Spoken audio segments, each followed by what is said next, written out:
mai napra csak egy 50 kilométeres szakaszt irányoztunk elő. A Batal kempingtáborból igyekszünk tovább, hogy elhagyjuk a Spiti folyó völgyét. Habár utunk az 505-ös számú főúton vezetett, a motorozás nem volt kihívásoktól mentes.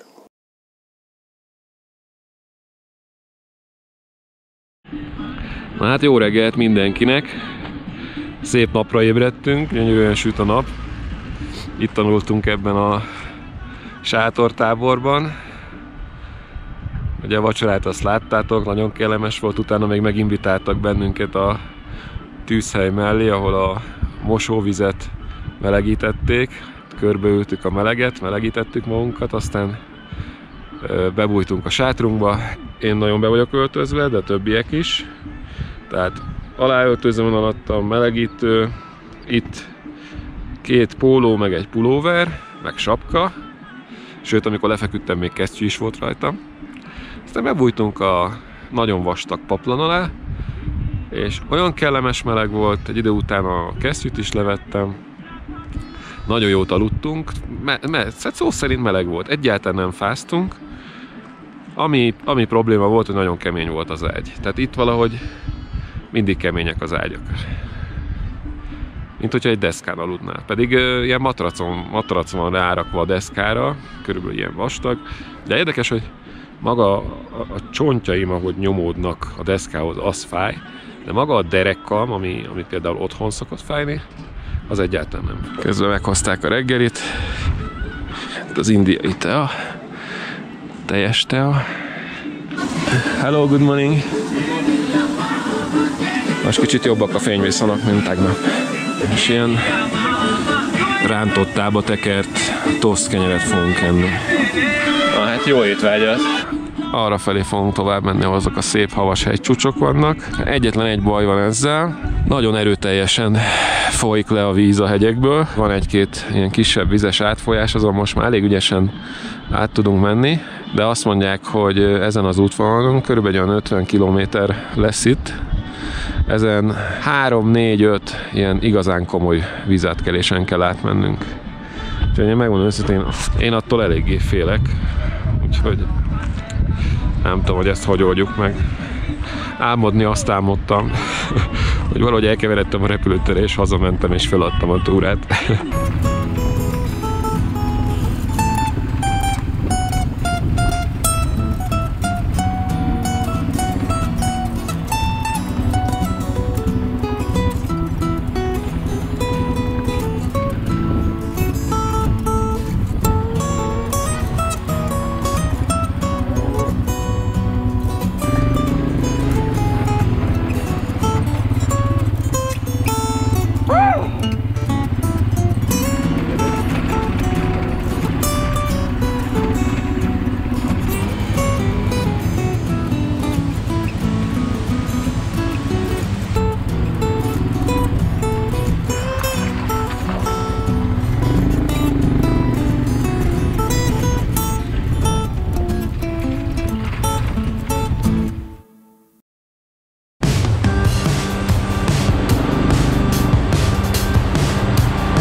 Itt a szélén el tudsz menni.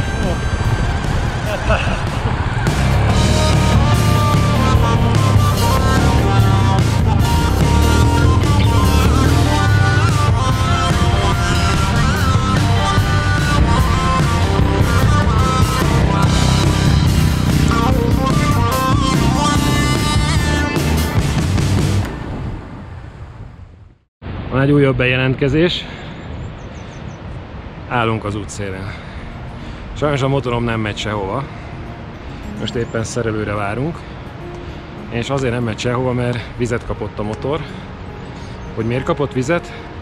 De azért kapott vizet, mert ezen próbáltam meg átjönni. Én már annyira profinak gondoltam magam, hogy belementem ebbe a rohadt nagy vízbe, és nagy gáz, de hát a nagy gáz nem segített, csak nagyobbot buktam. Oldalra fölborultam, bele a vízbe, többiek berohantak, kihoztuk ide, még azért azt megnézzük, hogy jön át ez a kocsi.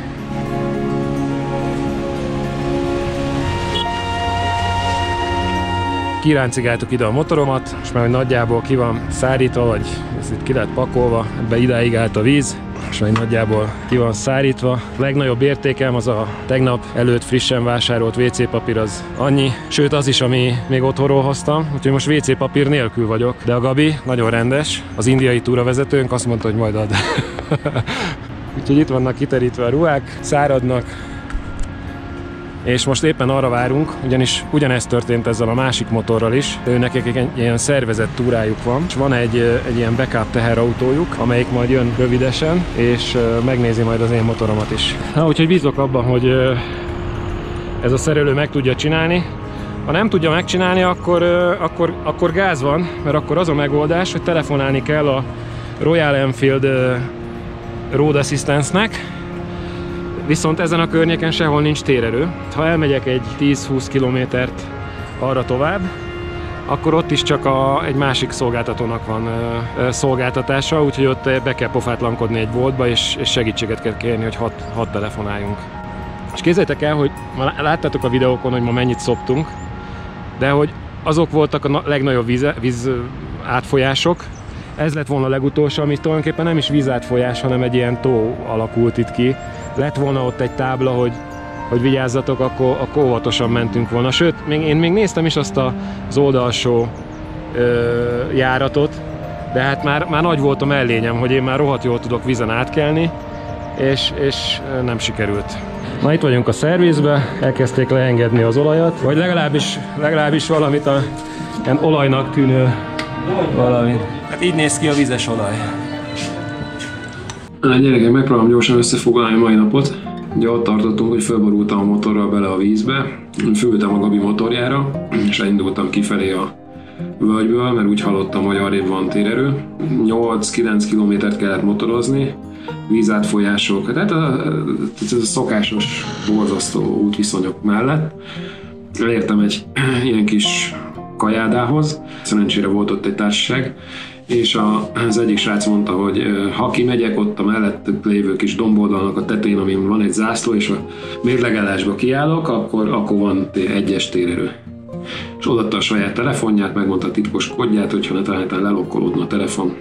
Így fölhívtam a megadott számot. Ott annyi tanácsot adtak, hogy szárítsuk ki a motort, csavarjuk ki a gyertyákat. Akkor visszaértem, pont akkora fejezték be azok a srácok a motornak a javítását, akikre ott vártunk egy darabig. Amire odaértem, mert össze volt rakva a motor, többiek mesélték, hogy kiszedték a gyertyát, ráforgatott a gyerek, azt métereket kinőtte a vizet. Na, tehát a lényeg, hogy telement a motorblokk vízzel. Megcsinálták, összeraktuk, úgyhogy el tudtunk indulni. Hát addig a helyig, ameddig én ugye elmentem telefonálni, addig én már ismertem ezeket az vízátfolyásokat. Volt közöttük 2-3 szobatós, de azért át lehetett rajtuk menni viszonylag simán. Amik utána jöttek, azokat nem ismertem, és azok között is volt egy-két borzasztó, úgyhogy az egyiknél az ispán borult bele, de szerencsére nem olyan mélyre, hogy az ő motorját is megegye a víz. Úgyhogy fölállítottuk, és ő is tudott tovább jönni. Kiértünk az aszfaltútra, egy ilyen szerpentinen kellett legurulni, úgyhogy amikor lehetett, én üresbe hagytam. Beértünk az első kis városkába, egy leges-legelső ilyen homestaybe, az ilyen lakásokon lévő hely. Azonnal elfoglaltuk itt a helyet, és mondtuk, hogy nem megyünk tovább. Azért van itt szétrobbantva a szoba, mert egyszerűen kárt enyhítek. Szerencsére én számítottam erre, hogy ez megtörténhet ma, úgyhogy minden olyan holmit, aminek árthatott volna a víz, Én azt bepakoltam a hengerzsákba. Nagyon, nagyon nehéz volt a mai nap, nagyon elkeserítő. Úgyhogy ma 50 kilométert jöttünk, de kurva nagy szopás volt. Na jó reggelt! Reggel 4:30 van. Most készülődünk, 5 órakor akarunk indulni, és megpróbáljuk egy nap alatt lenyomni Lét, ami 360 kilométer. Ez a 360 kilométer Magyarországon, meg Európában szinte semmi. Ilyen vasárnapi túrán nyomunk 500-600 kilométereket. De itt Indiában azért ez komoly, főleg így a hegyek között. Úgyhogy hát remélem, hogy minden oké lesz, és eljutunk Lépe ma.